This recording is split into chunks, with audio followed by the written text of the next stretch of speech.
Hi guys, welcome back to the YouTube channel of Oils or Blessings. My name is Sam, and in this episode, we will not talk about oils. So if you have followed me in the past, you already know that aside from being an aromatherapy student, I am also an event planner and I organize bridal fairs. So in our efforts to help our fellow event suppliers, I am dedicating a playlist exclusively for event suppliers. So for the next few videos, we will be interviewing some suppliers who are offering their services even during the lockdown or the pandemic. So it is our hope and our wish that we will be able to be of help to our fellow event suppliers. Kasi kailangan natin magtulungan. So we are I am giving them exposure here in my channel. So yeah, please do support us, and I do hope that you can share this video to your friends who are getting married, or if you have event suppliers that you know who would like to be featured, please do get in touch with us. So for our first interview, I will share with you a video that I shot when I was in Tagaytay when I interviewed one of our friends. Okay, so if this is something that you would like to watch, please keep on watching.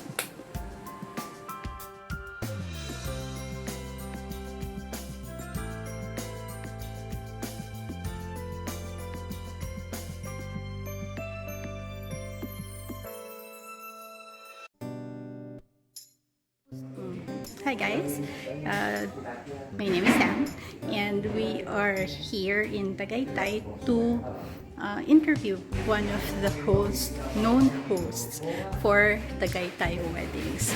So without further ado, let us interview Mr. Randy Balaguer. Okay, so hello Sir Randy. Hello everyone. Yeah. Hello Miss Summer. So Randy, kwentuhan lang tayo.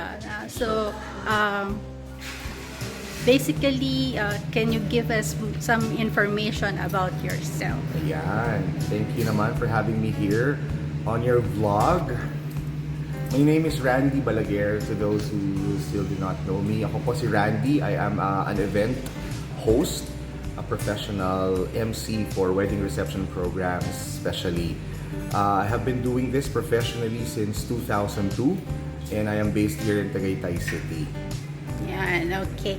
So, Sir Randy, since medyo matagal ka na nag-host, diba? So, na-experience mo na yung pag-host prior to the lockdown, and of course, I would assume you have hosted some events already, even during the lockdown. Can you give us an insight as to the difference or kung ano ba yung bago ngayon when it comes to hosting?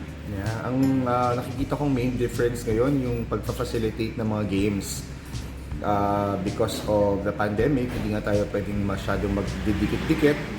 We need to still maintain safe physical distancing. So in terms of facilitating some games, most of the time na-utilize natin ang LED wall para mag-facilitate ng games while we are still waiting for the same day edit video. So sikat na sikat ngayon yung mga Family Feud at saka iba pang mga games na magagamit mo yung LED wall para titingin na lang yung mga tao sa LED wall.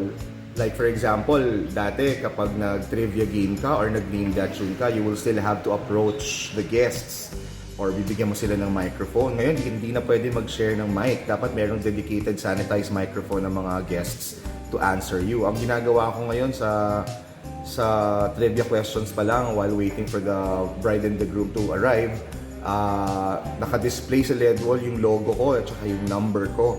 Tapos when I ask them some trivia questions about the bride and the groom, they will have to text me or send me the correct answer via SMS or text message, and then randomly pipili ako ng tamang sagot. Tatawagan ko yung taong yon, mag-uusap kami sa phone, ilalabas namin yung boses niya sa speaker. So parang si Kuya Will o kaya si Idol Raffy.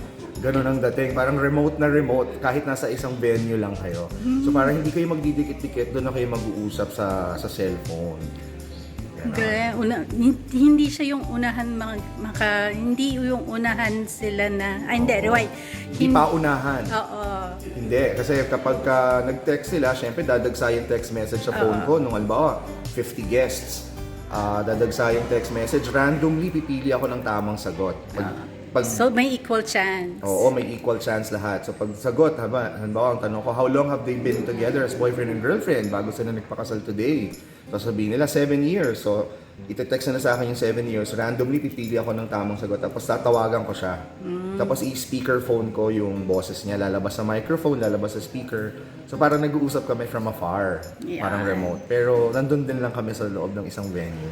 More chances of winning. Yes, masaya siya kasi GCash yung premyo, kasi nga electronic dapat ang mga premyo ngayon. Okay. Hindi na dapat tayo naghahawakan ng mga items para less contact. Okay. Yun. So, since nakano na tayo, no, yung difference of nung games nung during pre-lockdown and during the lockdown. And then you gave us a sample already of the games that you've been doing.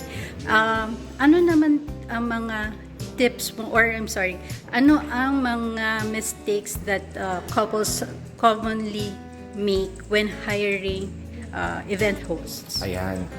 Before the pandemic, or when I started back in 2002, kadalasan sa bride and groom, ang gusto nilang MC or event host, yung best man, yung maid of honor, or yung kapatid, yung pinsan, or kaibigan.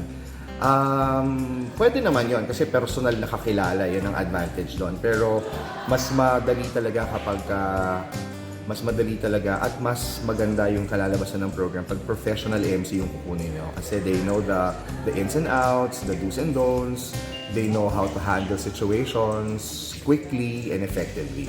Yan, okay. So, aside from that, ano naman yung, lastly, ano ang mga tips mo for the couples right now who are planning their wedding? Yon, tips ko sa mga brides and grooms na nagpa-plan for their big day, for their wedding. Remember na marami naman talagang pwede mag-MC or mag-host ng program ninyo, like your relatives, your friends, pero mas maganda pa rin kapag i-entrust mo yung program mo sa isang professional because they've been doing this for years and they know the ins and outs, the do's and don'ts, they know how to fix things immediately and properly and effectively. At pipili kayo dapat ng host na will best represent you as bride and groom. Remember, yung mga MC, mga host na kagaya namin, nagfa-facilitate lang kami. Kayo pa rin ang bida sa kasal niyo. Best wishes and congratulations.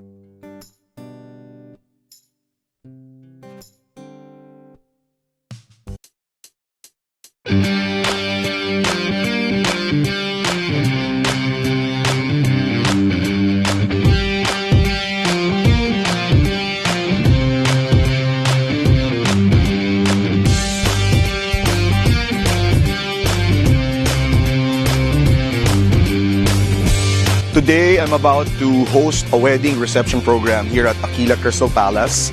This is one of the busiest events place here in Tagaytay City. And normally, I arrive at around 2 to 3 hours earlier before the program officially starts. That gives me enough time to speak with the coordinators, technicians, DJs of the lights and sounds team so that we'll be able to collaborate and prepare enough for the program. Hi everyone, my name is Randy Balaguer and I am a professional events host and voice-over talent. I do hosting for wedding reception programs, corporate events, birthday parties, and other social events. I also do voice-over for radio and TV plugs, and live concerts, fashion shows, and corporate audiovisual presentations.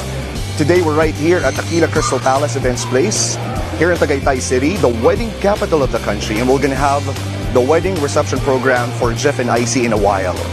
You can check the previews, clients, feedback, and reviews on me, on my Facebook account, Randy Balaguer. You can also follow me on Twitter and on Instagram at Randy Voiceover, and you can reach me at 0917-857-HOST. That is 0917-857-4678.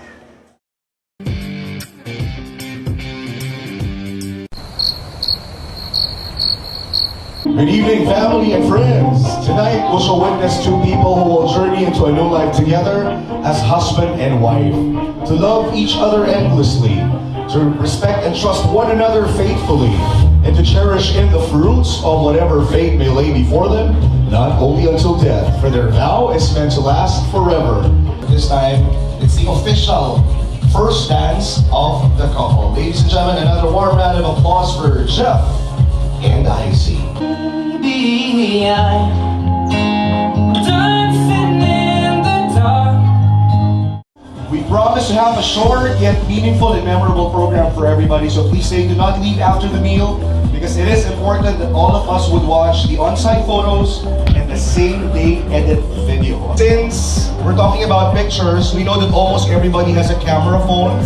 We know that almost everyone has a social media account like Facebook, Twitter, and Instagram.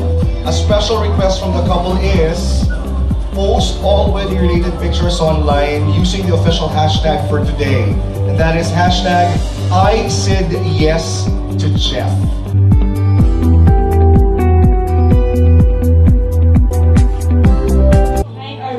Like a rose is correct. Congratulations.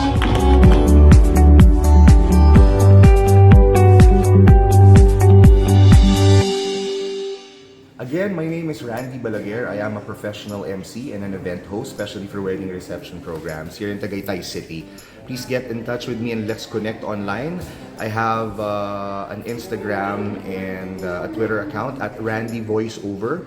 I also have a Facebook page, Randy Balaguer Event Host. And I also have a website, that's www.randybalaguer.com. That's www.randybalaguer.com.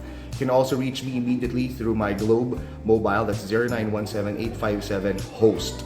That's 0917-857-HOST or 4678. Let's keep in touch.